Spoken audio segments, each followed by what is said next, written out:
Have you ever disagreed with someone about what you see or hear?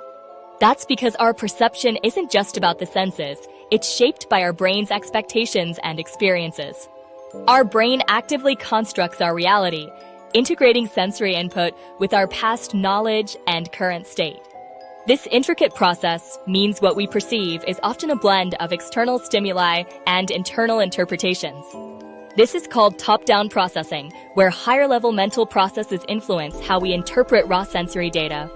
It's a fundamental aspect of how our minds make sense of the complex world around us. And it affects how we see the world every single day, from recognizing faces to understanding conversations. Our perceptions are uniquely ours, shaped by a lifetime of learning and interaction. You don't actually see with your eyes, you see with your brain. It sounds strange, but it's true. Your eyes work like cameras, capturing light and sending raw data to the brain via the optic nerve. But real vision happens in the occipital lobe, located at the back of your brain. That's where the visual cortex processes the incoming signals and turns them into color, shape, motion, depth. Everything you perceive is sight. Even more fascinating, the brain doesn't just receive visual input, it actively builds the image you see. It fills in blind spots, predicts missing information, and adjusts your perception based on past experiences and expectations.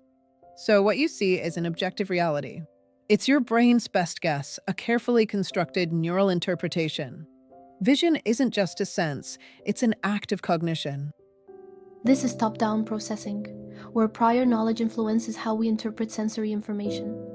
Artists use top-down cues like shadow and perspective to create depth on a flat canvas. These techniques trick our brains into seeing 3 dimensions, demonstrating visual context power. In marketing, expectations influence perception. We see a burger as tastier because we expect it to be. Advertisers manipulate these cues, making products appear more desirable than they are. Even taste is influenced. Expecting strawberry can make your brain fill in that flavor, even if it's apple juice. Our preconceived notions about flavor can override actual sensory input, proving our mind's power. These examples show how our brain's expectations and prior knowledge profoundly influence our reality. Bottom-up processing starts with raw sensory input, like light hitting the retina. But top-down processing starts with what our brain expects to see, based on memory, context, and culture. Our past experiences, emotions, and beliefs shape what we perceive, often without us realizing. Even when letters are jumbled, our brain fills in the gaps. That's top-down perception. Top-down processing is a fascinating aspect of how our brains interpret the world around us. It's a cognitive process where our existing knowledge, expectations, and context influence how we perceive sensory information. This powerful mechanism helps us make sense of a busy, complex world, allowing us to quickly interpret ambiguous stimuli. However, while incredibly useful, top-down processing can also sometimes fool us, leading to misinterpretations. For instance, when texting, we might misread someone's tone based on our preconceived expectations or current emotional state. Similarly, we often find ourselves seeing patterns in clouds that aren't really there, like faces or familiar objects. Eyewitnesses, relying on their perceptions, can sometimes misremember events due to their preconceived ideas or biases. This highlights how our internal frameworks can lead us to perceive things differently from objective reality. Ultimately, people can see patterns that aren't real, and even our mood significantly changes what we perceive.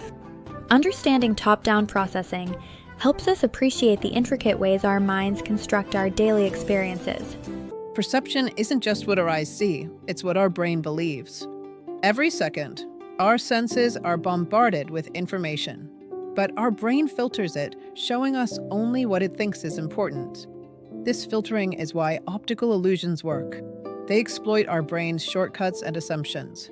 Remember the dress?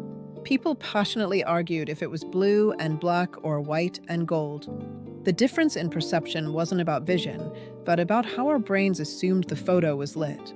Our past experiences with light shaped what we saw. Our unique experiences create our unique reality. So next time you disagree on something you both saw, remember this. because you both might be right.